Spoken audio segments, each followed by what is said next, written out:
Réalité à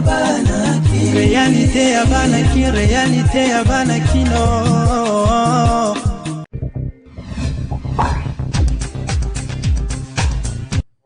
De la 58e réunion du Conseil des ministres, le président de la République, chef de l'État, commandant suprême des forces armées de la République démocratique du Congo et de la police nationale congolaise, a présidé ce vendredi 17 juin 2022 la 58e réunion du Conseil des ministres par visioconférence. 4 points étaient inscrits à l'ordre du jour. 1. Communication du président de la République, chef de l'État. 2. Point d'information. 3. Approbation d'un relevé des décisions du Conseil des ministres. 4. Enfin, examen et adoption de projets de texte. La communication du président de la République a porté sur 5 points. Le premier point a porté sur la situation sécuritaire à l'est du pays.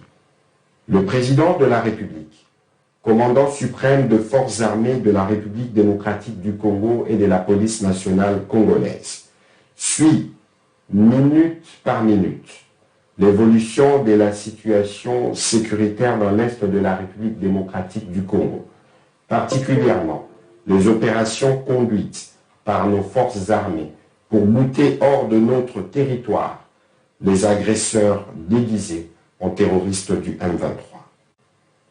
La situation est grave car notre pays fait face à une agression qui viole tous les traités internationaux. Il a indiqué qu'il est plus que jamais temps de mettre de côté toutes nos divergences et de nous mobiliser derrière nos forces de défense et de sécurité pour défendre l'unité et l'intégrité de notre pays. Tout en saluant la bravoure de nos militaires au front, le président de la République a invité le gouvernement à mettre tout en œuvre pour leur doter de moyens conséquents. Il a aussi exprimé la solidarité et la compassion de toute la nation à nos compatriotes déplacés et autres qui subissent la violence de cette guerre injuste.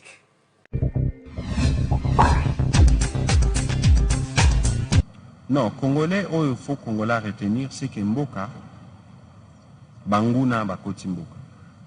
Ata biso tozana Kinshasa, Bunagana wana, eza biso. Yango tozo senga na ba Congolais nyonso, ba soutenir Mapinga. Bendele koyate. Pona bitumba, oyo photo bunda, o tozo bunda sikoyo. Ba o bazana ligne ya liboso, eza basoda. Totine la bango mama bondeli, totine la bango ba sentiment de solidarité, po baza la soutenir bango nde bazo bunda. Et loko ezo le kakuna, ezaka neti makambo tomona kakala.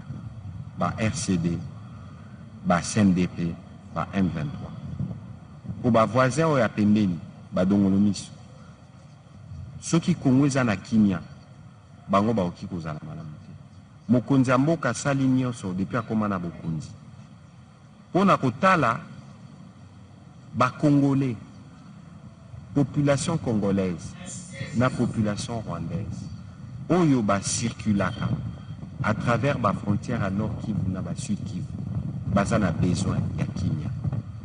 Président asala ki choix moko ya kimukolo ya kotala ke toza passé na biso eza kokoso, mais atali avenir, atali pe position centrale ya Congo.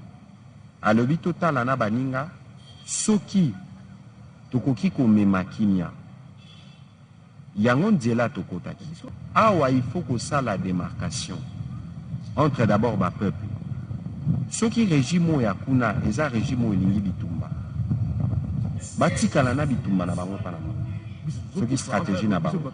Mais yango tozo défendre Kolo et toko défendre Kolo tina suka wana kutu yali kukumate toko défendre Kolo. Est-ce que batoye que président nenga zawana aza a besoin kende goma kala mingi te d'ailleurs akokende akutana basoda pona kolakisa ke biso bakongole ata ndenge nini ata ndenge nini atokosa nino ndenge nini ata naza akolala ata likolo eza akobukana me mpona kongo tokotelema tokobunda ozomona. Et donc lelo oyo peuple ifo ayeba c'est que bitumba oyo toza nango eza bitumba oyo ezosalama na bafront ebele eza na front ya bamapinga place basoda bazali eza na bafront oyo balobaka front diplomatique hein? Parce que ata bozosala guerre ata barussie na baukraine ndenge bazobunda wana mais baza na bakouloir basolola bomonaki baprésident Macron baprésident bakendaka Ukraine bakoma kuna nde nini pays en guerre oyo babombe ekoyaka parce que batikaka toujours mwa canal ya lisolo po guerre l'air pe salamaka et salamaka na barègle nango entre guillemets. Et puis bataille mosusu eza front médiatique omoni ba dongolo miso bazaka na stratégie moko baza nango makasi mingi stratégie ya manipulation omoni lelo awa na kini c'est sûr que baza pe na barele na bango o bazotinda bato bapelisa moto po bayebi ke mutu soki aza na kanda obi ke so oza na kanda okiopose okiosalelo omoko regrete ale bazokotisa badiscours o non il faut bo attaquer bao baza batuti o bao babilongi neti barwandais bozwa bango basible te parce que Congo eza mboka ya grandeur toza na 450 bikolo bazombo bazalaka oui ou non.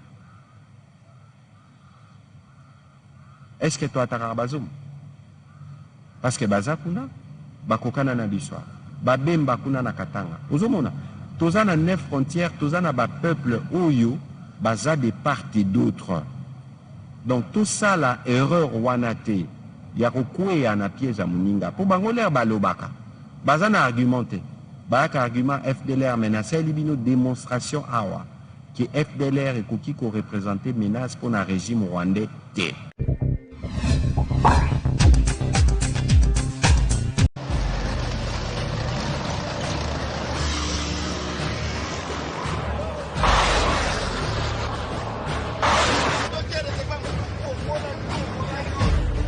Nous, les forces armées, nous avons choisi l'armée pour vous.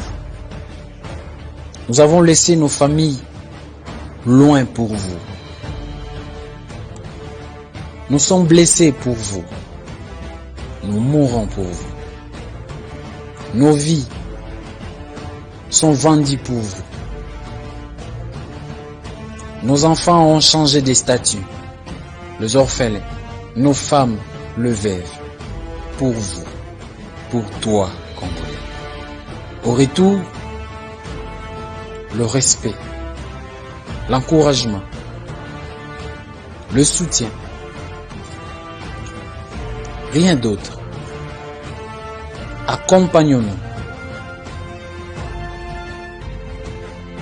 Nous mourrons pour vous.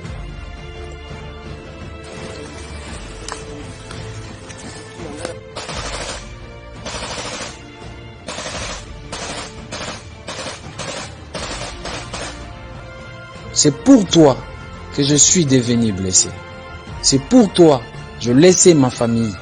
C'est pour toi que j'ai choisi le sacrifice suprême. C'est pour toi que je passe nuit dehors. C'est pour toi que je ne ferme pas l'œil. C'est pour toi que je suis sentinelle du Congo. Du respect. Du respect et de l'honneur. C'est pour le Congo que nous mourons. Grâce à nous, le Congo est là. Le respect et l'honneur. Vive FARDC. Vive la République démocratique du Congo. Vive notre population.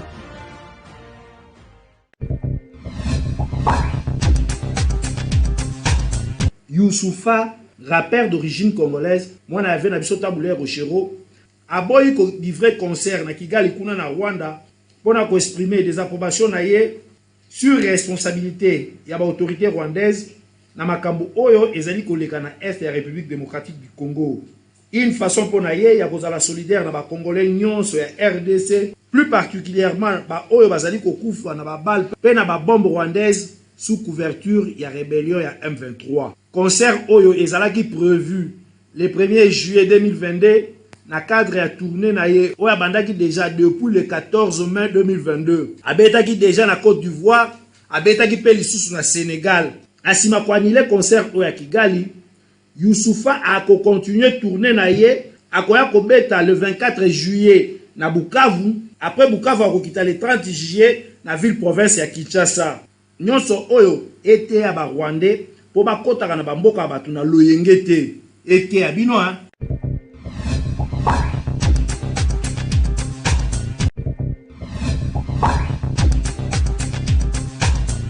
Tolakisa kibino mokolo ya lendi eleki ndenge ADG ya Société Nationale de Loterie, M. Jean Lambert, akitaki na rompo Willery pour na kofuta montant ya 26 299 700 francs congolais na gagné le 7 juin 2022 na agence ya Bumbu Selembao. Kaka na semaine moko ya lobby eleki vendredi 17 juin 2022 na siège de la Société Nationale de Loterie na Gombe, gagnant Moussous azalaki payé un montant à 10 929 400 francs congolais. Bozomona la chèque Oyo, tokopé sango papa nono, a gagné 10 928 400 francs congolais. Ezaki na pele Oilekaki, Mokolo, ya jeudi Koursala qui est hippodrome. Il y a Longchamp, Negonabiso nono topé so chèque pour Melate. Répétez montant au gagné bateau bazolanda au gagné 10 928 400. Ils ont un peu tenté. Au bêta qui wapi n'est-ce pas signé Croix-Rouge. Croix-Rouge oui Nabaru. Congo Mobibebi non il y a des musiciens. Musiciens. Mais dans le bouquet c'était Baïdi déjà. Baïdi déjà. Professionnel musicien. Mais on est où qui musicien en musique. Donc net aussi dit bien au bêta ajouter musique. On voyage vers le bien qui l'a fait. Ah bon? Ils ont une attente. Donc à la carte, il y a Congo ya nono. Non, il y a que Congo Mobimbati Libanda. Am descendé yo. Non, il y a que. Ah, batana oui. Bon, retour était il y a ça va gagner combien? 10 millions? 10 928 400. Na génie, na permis. Permis jouer, gagner au Jibemba, à Madaga na Bunda. Ayoka Kabile, Bile Nyambo Ambo. Non, ba musicien mususu.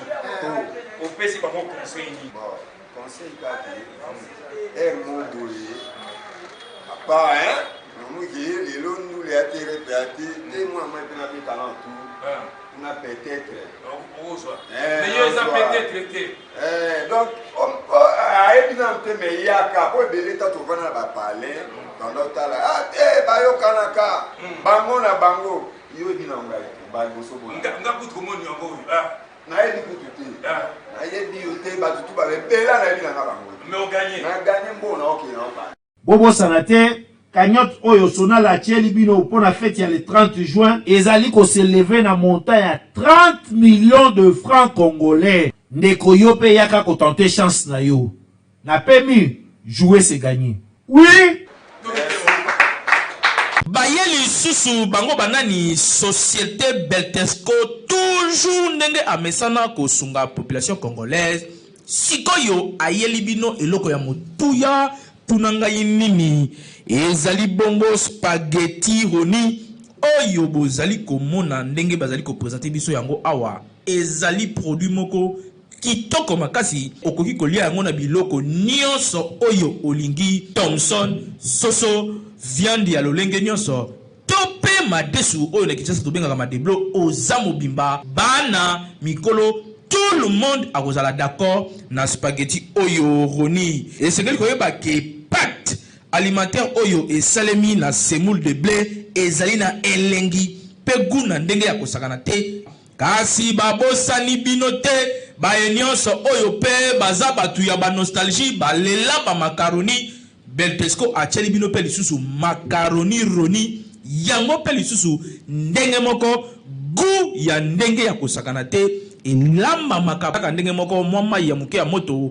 etoki otie yango na kati quelques minutes après ebeli bana ya classe ba papa na tongo va bakende musala yo pe mama soko ngo kende marché okoki ko beta yango repas moko ya 5 minutes et sangisi libota mobimba pe bozali calé na journée bokoya ko lia kaka na pokwa. Vérifiez toujours logo ya Beltesco tango ozali kosomba po ba mwifi na Kinshasa bazali ebele po yango de ezali ba produit ya qualité supérieure oyo Beltesco a chelibino na marché. To offrir bino produit kitoko o babengi spaghetti roni ezali pâte alimentaire à la semoule de blé.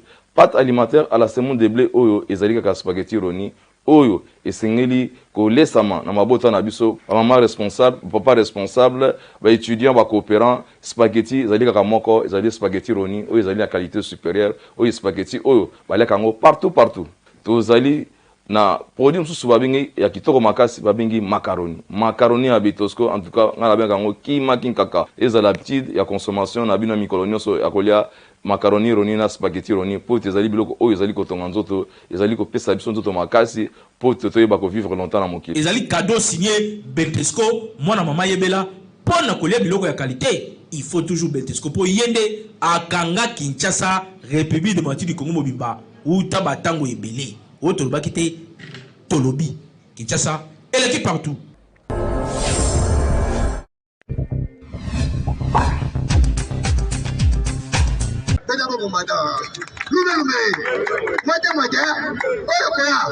Fatigué mon ya sali état général et ça état général na Rwanda asilisi esibino alobi makamomisa ya liboso ezali kolakisa ba généraux nestu ya Rwanda ke des amis ba échoué IDPS viva ba échoué na copie ya ba migrants bango out anglais parce que c'est Paul Kagame alingaka na chaque fin du mois 150 millions de dollars na 150 millions de dollars américains on a ngazo kundengeni soki a imposé ki ba migrants au bango out Angleterre na kunaga IDPS viva Kagame leli alobi on a échoué parce que baoti koye bakokotisa kilabo na Angleterre moye ba migrants ba na kunaga ça IDPS viva depuis chef de l'État Félix Tshisekedi Tshilombo akomelaki ambassadeur ya Russie yaya na bameki bakomi koba IDPS viva na bameki bakomi kobanga pourquoi bakomi kobanga soki kaka Poutine atie matembele na Congo eza boye te asimi feti asimbi Fachi allez ba FADC liboso basoda Russie pe la sima eza boye te tobetele na bon asata 4 po bo reba zonga na este wana ba minere wana itaka na tezike yoza na sata de la pamba puisque tobetele 3 te meka so peut-être tobetele sata du eza boye te ba tobetaka ya pe liboso de l'Angleterre wante si Kagame za va zero mone to beta bato ngo lelo te amute mais d'abord te to sina ndevi na ngate si kale siani tango yesi kana le tubangi so Kagame yele pate mo Kagame azam attention pomoni tango bakangi des soldats en Rwanda auto FADC ça présenter ba on a fait ça monique ba Rwanda baza na SC Kagame awana to ngane ala bitengai pini na sako na tana ko parti au Ndambo Mouniou, ils arrivent à Congolais. Attention, IDPS viva. Pour vous dire, Kagame a échoué. Pamika Mabaya ça, et d'abord, moi, 150 millions de dollars américains, ça, IDPS viva. Donc, Kagame a dit, nous allons maintenant renforcer MVR. Mais Kagame a dit, nous allons espérer, na basoda ya Uganda o bazana ko IDPS viva ndobaki mwana ya président Uganda abengi Fati ote Dieu mon grand frère je vais venir Fati biso so saka tembe ya non Dieu mon grand frère Fati bi pas mérité tata na bouffe oh papa tatiki biso so yi tozana mutu ko mona museve te na moni sa te maman ma tu vas vérité dis-moi, n'a pas ça des ventes. C'est quoi ce qu'on a d'accord fait, non? IDP viva, IDP viva. Nous qui sommes chers combattants, makambe baby, na niveau ya roi. IDP viva. Boye bango malam, Nord Kivu, Sud Kivu, par frontière nyonso tout bakangie. IDP viva, tous les frontières, qui va se côté là, parce que c'est un soldat et sa population. Parce qu'il peut dire, ils ont foutu au Ouganda, ils ont foutu au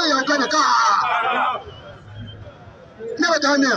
Maman, vous voyez ici, ils ont foutu au Ouganda. Papa, non, ils sont au Ouganda, ils sont à la Tanzanie, ils sont à la Rwanda, ils sont IDP viva. Maintenant, c'est quoi Yoka? IDP viva. Décisez. Tous les frontières terrestres, aériennes et canadiennes. Donc, moi, je suis content pour la beleza. Donc, dans ma beleza, on est contre la Congo. Par frontière, si on y a ce côté, avion, parce que qu'est-ce qu'on a voie aérienne, les abonnés. Attends, qu'il y a Rwanda, à propos de la Congo, tu peux frontière, creuser au cas. Il y aura des décisions à Félix Ségué.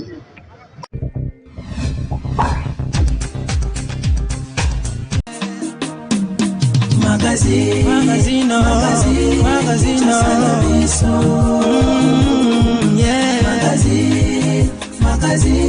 Kinshasa na biso, réalité ya bana ki, réalité ya bana kino.